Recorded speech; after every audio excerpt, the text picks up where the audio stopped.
Welcome students, आप सभी का अपने चैनल यस किया में स्टडी बाबा फिर स्वागत है। मेरे प्यारे स्टूडेंट्स, इस वीडियो में हम बात करेंगे आपका जो कक्षा 12 विषय भौतिक विज्ञान है, इसके अति महत्वपूर्ण प्रश्नों की बात करेंगे जो आंकिक रूप में आपके आते हैं। ठीक है, तो आंकिक प्रश्नों की बात करेंगे जो आपके एग्जाम में बहुत ज़्यादा पूछे जाते हैं। ठीक है, तो यहाँ बात करने वाले हैं अति महत्वपूर्ण प्रश्नों के बारे में। ठीक है, तो जो स्टूडेंट्स हमारे जुड़े हैं चैनल का कल सब्सक्राइब कर लें और जो स्टूडेंट्स हमारे पुराने चैनल को शेयर कर दें और लाइक कर दें।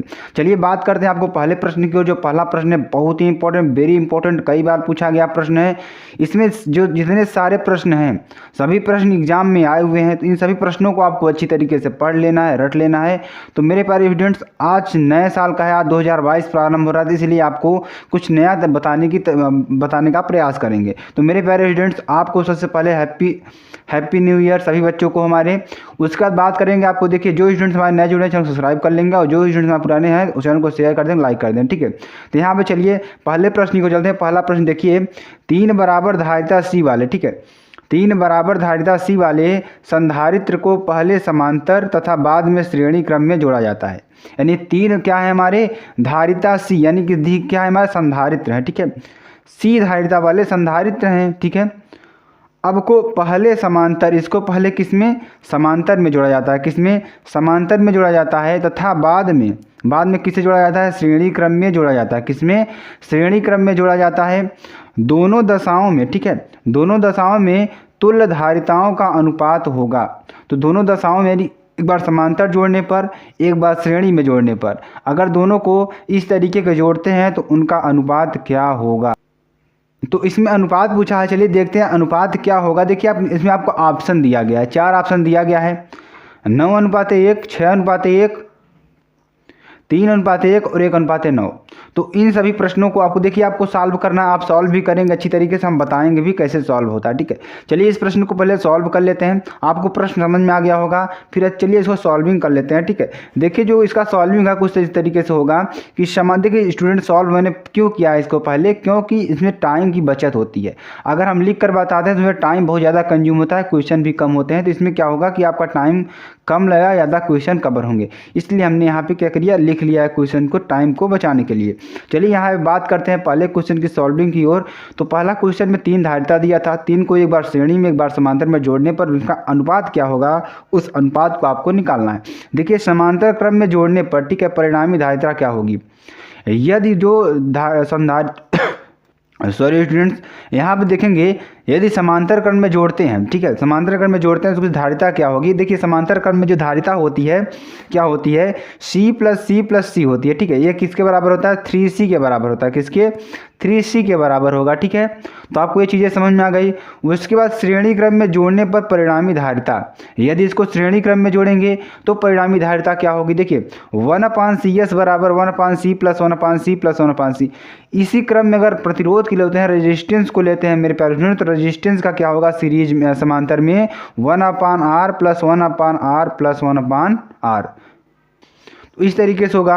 अगर हम रेजिस्टेंस को सीरीज में लेते हैं तो R plus R plus R plus R होगा।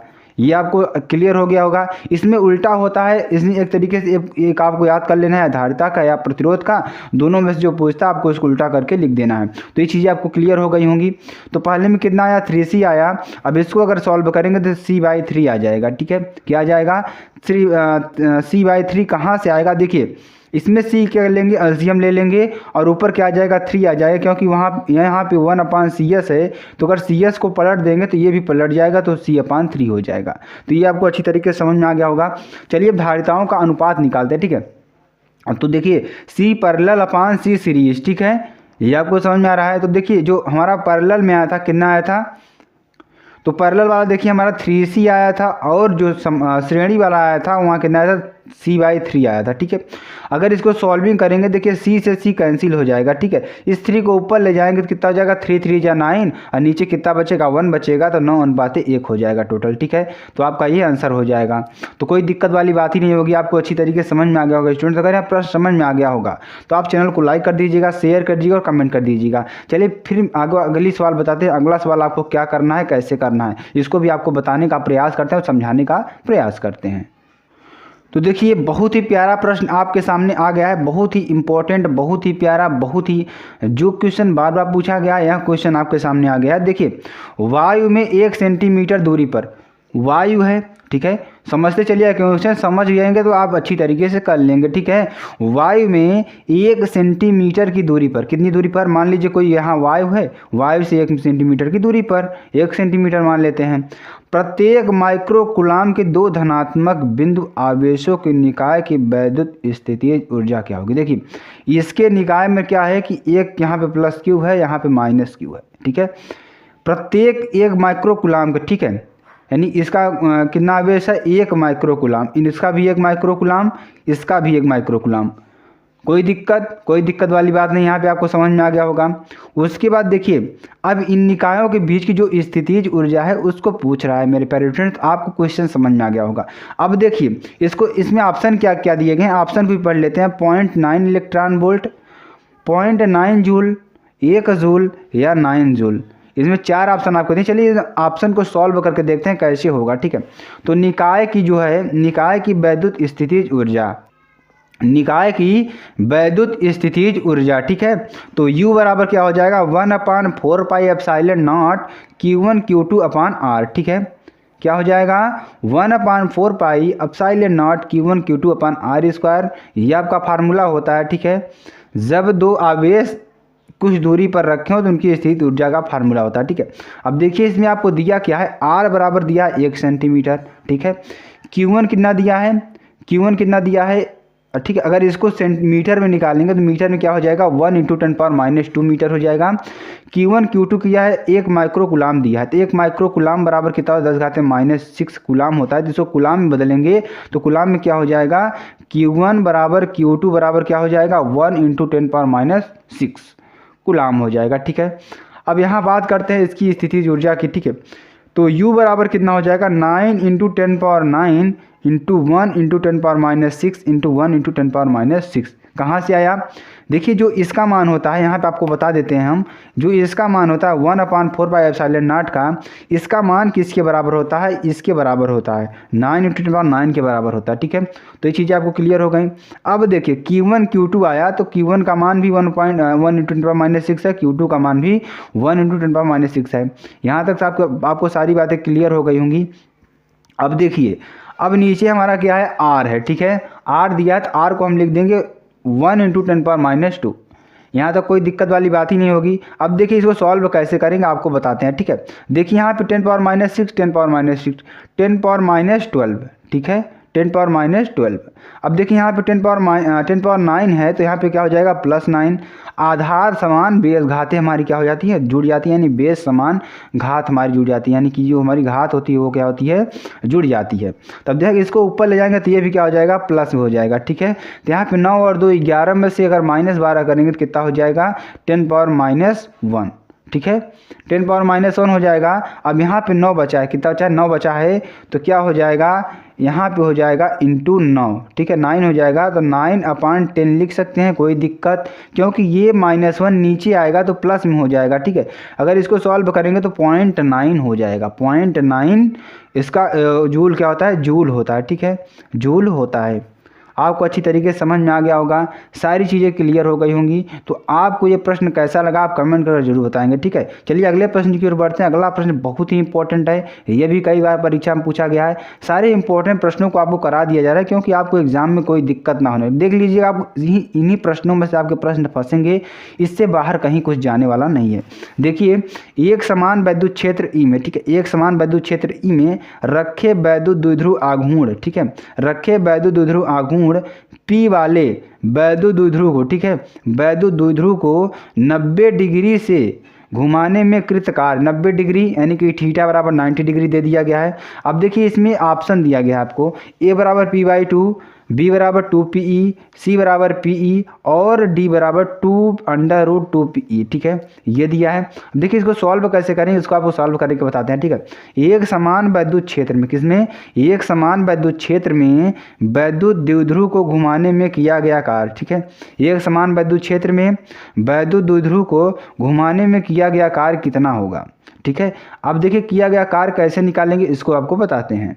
तो यहाँ पे आप देख सकते हैं W बराबर क्या हो जाएगा, P इंटू ई 1 माइनस कास थीटा, ठीक है। क्या हो जाएगा 1 माइनस कास थीटा, ये आपको फार्मूला होता है, तो यहाँ पे आपको निकल लेंगे।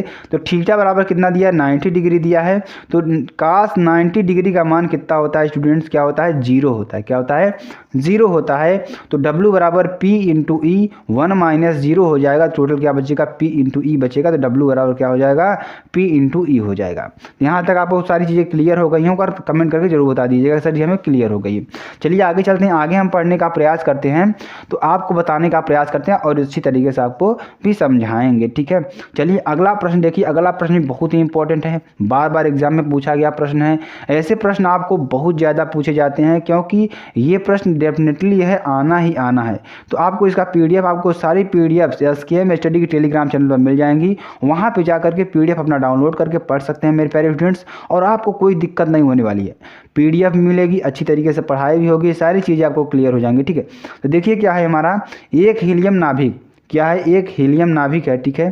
क्या हीलियम का नाभिक है और 0.8 मीटर की त्रिज्या के वृत्त में, कितने मीटर की त्रिज्या है 0.8 मीटर की त्रिज्या के वृत्त में प्रति सेकेंड एक चक्कर लगाता है। यानी कि जैसे कोई हीलियम का नाभिक है, ठीक है, यहाँ पे कोई हीलियम का नाभिक है, इसके नाभिक से, ठीक है, 0.8 मीटर की दूरी पर, कितने, यहाँ पे आप देख सकते हैं 0.8 मीटर की दूरी पर क्या कर रहा है, इसके चारों ओर क्या कर रहा है, चक्कर लगा रहा है प्रति सेकंड में। अगर 1 सेकंड की बात करेंगे, 1 सेकंड में यहाँ 1 चक्कर लगा रहा है, ठीक है। अब देखिए चुंबकीय क्षेत्र होगा, अब ये चक्कर लगाएगा तो वहाँ पे चुंबकीय क्षेत्र भी उत्पन्न होगा, उस चुंबकीय क्षेत्र का, उस उत्पन्न चुंबकीय क्षेत्र का मान पूछ रहा है, ठीक है आपसे। अब देखिए इसको सॉल्व, इसमें आप ऑप्शन दिए गए हैं μ0 × 10⁻19, μ0 × 10⁻19 या 2 × 10⁻19 μ0 या 2 × 10⁻19 μ0, ठीक है। वृत्त के केंद्र पर चुंबकीय क्षेत्र, तो वृत्त के केंद्र पर चुंबकीय क्षेत्र क्या होगा, इसको आपको बताते हैं। तो B बराबर क्या हो जाएगा μ0I/2R, क्या हो जाएगा μ0I/2R। अब देखिए इस फार्मूले से क्या निकल कर आएगा कि I बराबर Q/T, और तो क्या हो जाएगा 2E/T हो जाएगा, ठीक है। I बराबर कितना रखेंगे 2E/T, Q/T बराबर हो, ठीक है, ठीक है। अब देखिए चुंबकीय क्षेत्र का ये फार्मूला हो जाएगा, ठीक है। अब यहाँ से इसको सॉल्व करेंगे, ठीक है। तो चलिए इसको थोड़ा सॉल्व कर लेते हैं और देख लेते हैं सॉल्व करके कैसे होगा, ठीक है। तो यहाँ पे देखिए I बराबर कितना निकाल कर आए हैं, देखिए I बराबर कितना मानेंगे Q/T, यानी कि 2E/T हो जाएगा, ठीक है। अगर यहाँ पर 2E/T रखेंगे तो देखिए यहाँ पे क्या हो जाएगा B बराबर, ठीक है, μ0 2E/2R × T, ठीक है। अब देखिए इसमें किसका इसका मान दिया है, तो देखिए त्रिज्या दिया है, देखिए त्रिज्या कितना दिया है 0.8 मीटर दिया है, ठीक है। त्रिज्या कितना दिया है 0.8 मीटर दिया है, ठीक है, 0.8 मीटर R दिया है। उसके बाद बात करते हैं इसमें T कितना दिया है, T बराबर दिया है 1 सेकेंड, ठीक है। T बराबर कितना दिया है 1 सेकेंड दिया है, ठीक है, कितना दिया है 1 सेकेंड दिया है। अब बात करेंगे, देखिए यहाँ पर बात क्या करने वाले हैं कि, और E का मान जानते हैं आप लोग, E का मान कितना होता है 1.6 × 10⁻19 कूलाम, E बराबर दिया है, ठीक है। अब इसका मान यहाँ पे रख देंगे तो μ0 × 1 × 6 × 10⁻19 बटे में क्या हो जाएगा स्टूडेंट्स, यहाँ पे आप देखेंगे तो बटे में कितना हो जाएगा कि 2 × 0.8, क्या ना जाएगा 2 × 0.8 हो जाएगा। अब इसको अगर सॉल्व करेंगे, इसको सॉल्व करने पर हमें क्या मिलेगा स्टूडेंट्स, अगर आपको हम बता दें तो क्या मिलेगा 2 × 10⁻19 μ0, ठीक है। न्यूटन, इसका मात्रक क्या होता है न्यूटन, ठीक है, न्यूटन एम्पियर मीटर, ठीक है, इसका मात्रक हो जाएगा। थोड़ा जगह की स्पेशता की थी इसलिए आपको ऐसे ही बता दिया कि आप लोग थोड़ा स्थिरता से देख लीजिएगा तो आपको समझ में आ जाएगा, ठीक है। तो कौन सा ऑप्शन इसमें आपको सही निकल कर आया, तो कौन सा ऑप्शन आपको निकल कर आया, ठीक है, ये आपको तीसरा ऑप्शन निकल कर सही आया, ठीक है। 2 × 10⁻19 μ0 न्यूटन प्रति एम्पियर कूलाम, इसका मात्रक आपको बता दें न्यूटन प्रति एम्पियर कूलाम, ठीक, एम्पियर मीटर, ठीक है, सॉरी क्या होता है एम्पियर मीटर, क्योंकि दूरी दिया है इसमें। चलिए देखिए अगले प्रश्न को चलते हैं। अगला प्रश्न देखिए बहुत ही इंपॉर्टेंट है, आपके एग्जाम में बार बार पूछा गया प्रश्न है। तो देखिए 10 ओम प्रतिरोध तथा, ठीक है, 10 ओम प्रतिरोध तथा 10 हेनरी प्रेरकत्व की, ठीक है, 10 हेनरी प्रेरकत्व की एक कुंडली, ठीक है, एक कुंडली है जो 50 वोल्ट की बैटरी से जोड़ी गई है। कितने वोल्ट से? 50 वोल्ट की बैटरी से जोड़ी गई है। कुंडली में संचित ऊर्जा निकालिए। कुंडली में क्या निकालना है? संचित ऊर्जा निकालना है, ठीक है, कुंडली में क्या निकालना है? संचित ऊर्जा निकालना है। देखिए इसको कैसे सॉल्व करेंगे आपको अच्छी तरीके से बताने का प्रयास करेंगे। देखिए सबसे पहले इसमें दिया क्या है आपको लिख लेना है, ठीक है। इसमें देखिए 4 ऑप्शन आपको दिए हैं, 125 जूल, 62.5 जूल, या 250 जूल, या 500 जूल। अब देखिए इसको सॉल्व कैसे करेंगे। यहाँ देखिए R बराबर कितना दिया है? 10 ओम, ठीक है, और L बराबर कितना दिया है? 10 हेनरी, ठीक है, प्रेरकत्व तो दिया है, और V बराबर कितना दिया है? 50 वोल्ट, ठीक है। अब देखिए अब हमें V और R मालूम है तो इससे I निकाल सकते हैं। तो देखिए L बराबर कितना दिया है? 10, R बराबर 10, और V बराबर कितना दिया है? 50 वोल्ट। अब यहाँ से देखिए I = V अपान R से 50/10, ठीक है, यहाँ से 0 से 0 कैंसिल, 5 एम्पियर धारा आ जाएगी। अब देखिए जो फार्मूला होता है स्थितिज ऊर्जा का क्या होता है? ½ LI², ठीक है, ½ LI² यानी कि 1/2। अब L का मान 10 इंटू I का मान 5 है तो 5 का स्क्वायर हो जाएगा। यहाँ टोटल सॉल्व करने पर क्या आएगा? 2 से 5 कैंसिल हो जाएगा तो यहाँ होगा 5। इसका वर्क करेंगे तो क्या हो जाएगा? 25 × 5 यानी कि 125 जूल, ठीक है। तो सारी क्वेश्चंस आपको कैसे लगे, अगर आपको समझ में आ गए हो तो आप चैनल को लाइक कर सकते हैं, कमेंट कर सकते हैं, शेयर कर सकते हैं। फिर मिलते हैं नेक्स्ट वीडियो में नए टॉपिक के साथ। जय हिंद, जय भारत।